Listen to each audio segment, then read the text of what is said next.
ಶಿವನೇ ಬಾಲರೂಪಿಯಾಗಿ ಪ್ರಕೃತಿಯನ್ನು ಮಾಯೆಯನ್ನು ದಾಟುವ ವಿಧಾನವನ್ನು ಹೇಳಲಿಕ್ಕೆ ಆಚಾರ್ಯ ರೂಪದಲ್ಲಿ ಅಂದರೆ ಗುರು ರೂಪದಲ್ಲಿ ಹುಟ್ಟಿ ಬಂದಿದ್ದರು. ಅದಕ್ಕೆ ಅವರನ್ನು ಶಂಕರಾಚಾರ್ಯರು ಅಂತೀವಿ.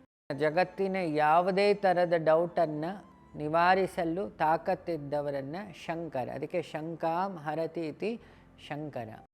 ಗುರುಸ್ತೋತ್ರದಲ್ಲಿ ಏನು ಹೇಳ್ತೀವಿ? ಸದಾಶಿವ ಸಮಾರಂಭ, ತ್ರಿಮೂರ್ತಿಗಳನ್ನು ಮೀರಿದ್ದೊಂದು ತತ್ವ ಇದೆ, ಅದನ್ನು ಸದಾಶಿವ ಅಂತಾರೆ.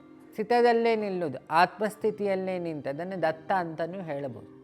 ಆ ಪರಬ್ರಹ್ಮ ಸ್ವರೂಪಿಯಾದ ಶಿವನ ಪರಬ್ರಹ್ಮ ಸ್ವರೂಪವನ್ನು ಸದಾಶಿವ ಅಂತೀವಿ. ಇದು ಗುರು ಸ್ವರೂಪ ಅಂದರೆ ದಕ್ಷಿಣಾಮೂರ್ತಿ. ಸದಾಶಿವ ಸಮಾರಂಭ ಶಂಕರಾಚಾರ್ಯ ಮಧ್ಯಮ. ಶಿವನಿಂದ ಶುರುವಾದ ಗುರುತತ್ವ, ಸದಾಶಿವನಿಂದ ಶುರುವಾದ ಗುರುತತ್ವ ಆಚಾರ್ಯ ರೂಪದಲ್ಲಿ ಶಿವನೇ ಭೂಮಿಗೆ ಇಳಿದು, ನೆಕ್ಸ್ಟು ಅಸ್ಮಾದ್ ಆಚಾರ್ಯ ಪರ್ಯಂತಂ, ನೆಕ್ಸ್ಟ್ ಆ ಪೀಠದಲ್ಲಿ ಬರುವ ಎಲ್ಲ ಪೀಠಾಧಿಪತಿಗಳ ಒಂದೇ ಗುರು ಪರಂಪರಂ.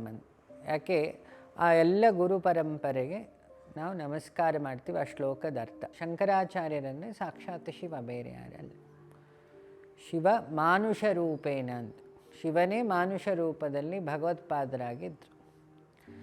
ಹಾಗಾಗಿ ಬ್ರಹ್ಮಸೂತ್ರದಿಂದ ಹಿಡಿದು ಭಾಷ್ಯಗಳಿಂದ ಹಿಡಿದು ಪ್ರಸ್ಥಾನತ್ರಯಗಳಿಗೂ ಭಾಷ್ಯವನ್ನು ಭಗವತ್ಪಾದರು ಬರೆದು ಬ್ರಹ್ಮಸೂತ್ರವನ್ನು ರಚನೆ ಮಾಡಿಕೊಟ್ರು. ಏಕಾದಶ ರಥಗಳ ಬಗ್ಗೆ ರಚನೆ ಮಾಡಿಕೊಟ್ರು. ಮೋಕ್ಷಕ್ಕೂ ದಾರಿ ಹೇಳಿದರು. ಲೌಕಿಕ ದೃಷ್ಟಿಯಿಂದ ಶ್ಲೋಕಗಳನ್ನು ಕೊಟ್ಟರು.